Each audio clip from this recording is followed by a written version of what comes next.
It is bright and early and it's time to wake up. I don't wake up happy, you guys. I'm so grumpy in the morning. For me, I don't know why, but it is what it is. So the first thing I do is I drink a lot of water and then I make me a cup of coffee. When I wake up, I'm like, I don't want to do this, I don't want to do that. And then as soon as I get to drink my coffee, I'm already feeling better. It really helps me. Besides, there is something magical about the morning hours when no one in the house is up and it's just you doing you. And by the way, I changed the channel name from Atakin's Noor Kitchen to Noorella Umut. Noor is me, Ella is my daughter, and Umut is my son. I thought this name is easier. And if you're wondering what is Umut, it's actually a Turkish name which means hope in English. It's his father who named him so. But anyway, for today we're gonna make one kind of kibbeh food, which is kibbeh Lebnية or kibbeh with yogurt, and a very easy dessert, which is custard or chocolate pudding dessert. So to get started, the first thing we're gonna prepare is the kibbeh dough. And I don't have a machine for the kibbeh, so I'm gonna use it without meat and without machine. So first of all, we're gonna need to add 2 cups of fine bulgur, 1, 2, in addition to 2 cups of semolina. Here's the first one, and here is the second.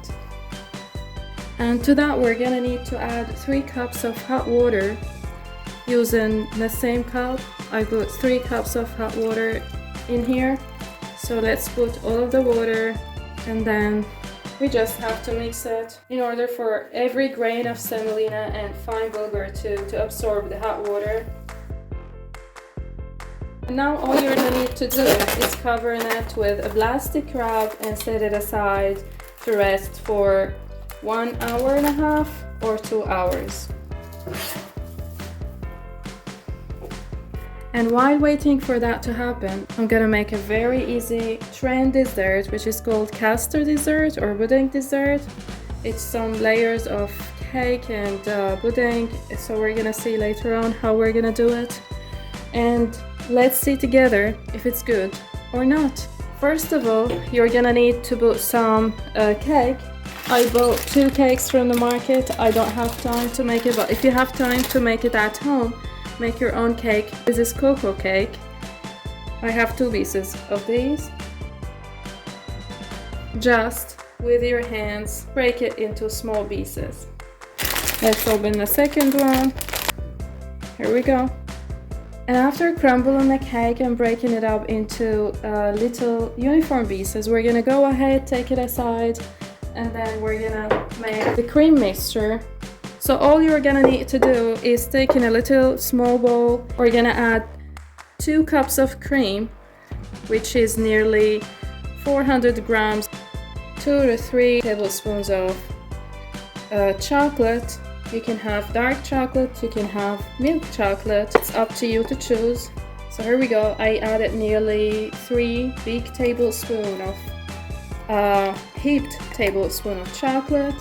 And that's it. Now take a whisk and whisk these 2 components together.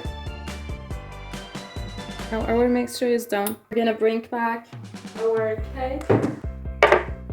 And of course, before adding the mixture, we're gonna need to water it with some chocolate milk. That's what the recipe calls for. You can use milk instead, you can use sugar syrup. This recipe, the trend one, calls for using the chocolate milk, so I did.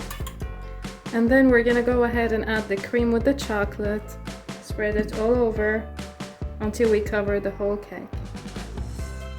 Next is putting some fruit on it, but instead, this is my version, I'm gonna put some whipped cream. I'm gonna garnish it in this way. I'm gonna use some dried fruit, so I have here some dried cherry to put it on top of these.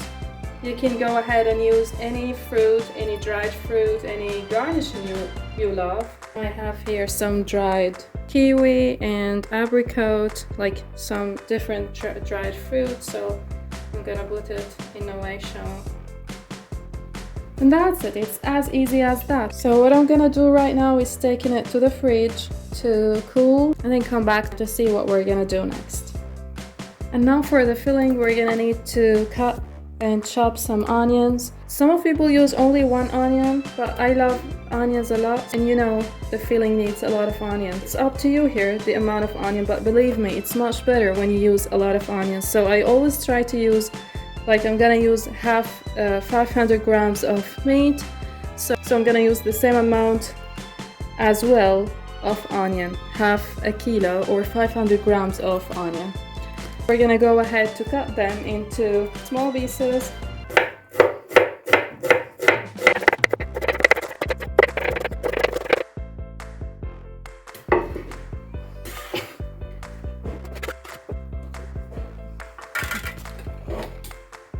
And now after our onions have been cut or chopped into small pieces, we're gonna go ahead and prepare the meat filling. And on a medium heat pot, we're gonna put on some olive oil in addition to some vegetable oil. At that point, we're gonna put on our onions. And we're gonna need to cook the onions until they get soft and translucent.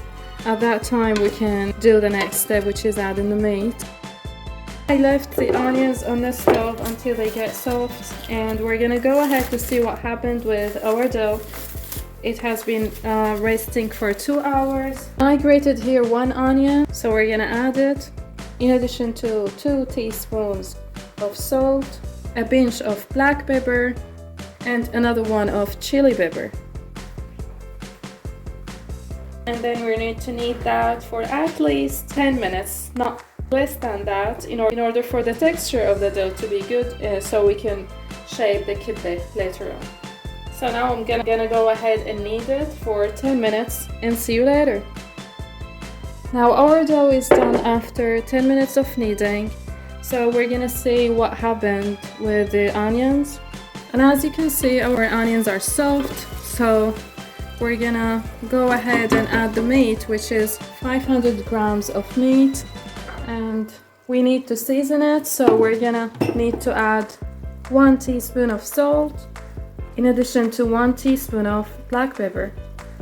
And that's it. Now all you're gonna need to do is try to crumble it up into small pieces.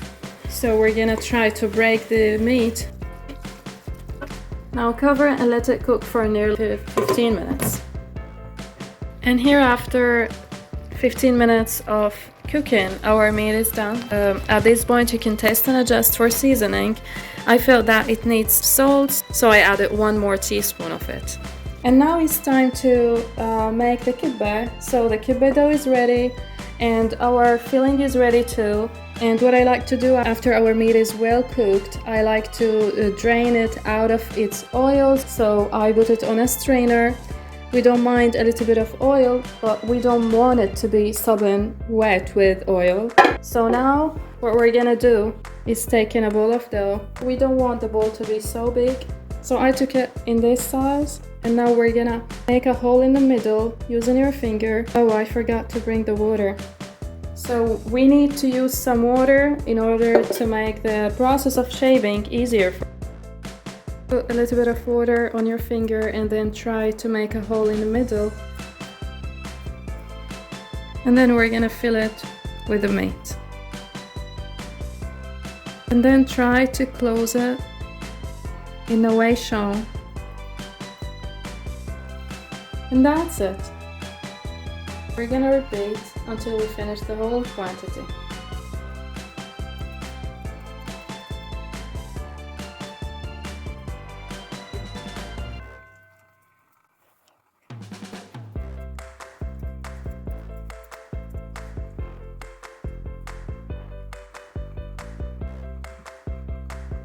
Thus I finished half the quantity, and the other half I'm gonna make them bigger than this size to fry them. So these are for the yogurt, for Kibbeh Lebniyeh. We're not gonna fry them, and the other half will be fried. And now for the yogurt, we're gonna need to add 1.5 kilos of yogurt,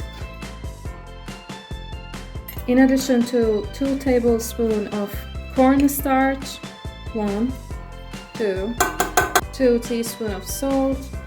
Last but not least is 1 cup of milk. At this point, we're gonna take a whisk and start whisking this very well before putting it on the stove. We don't want to have lumps, so this is very important step. Just whisk it until all of the starch dissolves.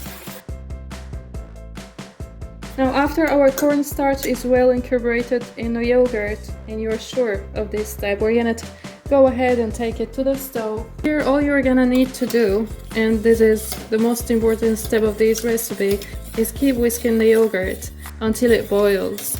And you're gonna get tired a little bit, like maybe 5 to 10 minutes, so we have to keep stirring and keep whisking until it boils. You know, there is something magic about this recipe. Back home, I knew it was on the stove because it aroma permeated every room in the house, making my stomach grumble. I could often hear some sizzling on the stove or bubbling as it boiled. I grew up on dishes like these. My mom had a way of making everything she cooked taste amazing, even though we were on a budget. So she'd wipe up entire meals without a measuring cup or a recipe book. And if you couldn't already tell, I miss my mom's cooking. And I'm sure I'm not the only one. I'm sure you have a dish from your hometown that you'll miss, because nothing is like our mom's food. But anyway, we're gonna keep whisking until it boils, and see you in next station. And here I'm gonna prepare the other half of kibbeh. I want half of them without frying, and the other half we're gonna fry it like this. Now we need to make some holes using a fork in order for the yogurt to get inside and for the kibbeh to cook well.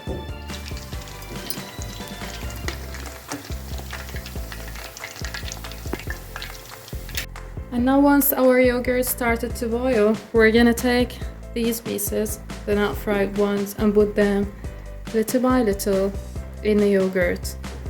And you should not stir or move that. Leave them to cook for 15 minutes. Bismillah. And the last thing we're gonna make is tashe, or seasoning, which will pour into the kibbeh Lebniyة before serving. So I have here a bunch of green coriander, which I washed thoroughly, then I chopped, and then I will head over to the stove where I put a pan on a medium-high heat with 4 tablespoons of vegetable oil and 1 tablespoon of butter, as long as 3 cloves of garlic and the coriander. We're gonna stir all of these together until they soften. I actually love to use the ground coriander seeds more, but I run out of them, so that's why I use the green one. And then immediately take it and pour it onto the kibbeh Lebniyة. And at that time you're gonna hear it sizzle and make the tish sound. And because of my Syrian background, we grew up eating a lot of kibbeh, like fried kibbeh, raw kibbeh, baked kibbeh, and this one with a yogurt sauce. And then once that's it, you can serve it with rice if you want. And that's it, our dish is ready to enjoy. Okay, it's delicious, comforting, satisfying, and beautiful. It's probably one of the most convenient Middle Eastern foods to cook, and I'll be stuck in my freezer with a bunch more of kibbeh for Ramadan, so I can grab a quick meal whenever. And here, as I cut into this, you can see that it is soft and nice. Alright, I already mentioned how tender and juicy the meat is, and everybody knows meat goes perfectly with bulgur, but when you combine it with that yogurt, it just takes it to a whole another level. Just amazing. And then after we had our lunch, I washed the dishes, and then I made some tea, and next to the tea I wanted to serve the dessert and say with you if it's good or not. So it actually was perfect, not good. Good is not suitable for it. It was amazingly delicious. especially that heavy cream with the chocolate. They made a perfect combination. So I really do hope you give this a try soon. Thanks for watching, and if you liked my video, please make sure to subscribe, like, follow and share so you can help me get more people to reach. Okay, I'm used to say Latakin's Nor Kitchen, but this time I'm gonna say Nurella Amut. See you later!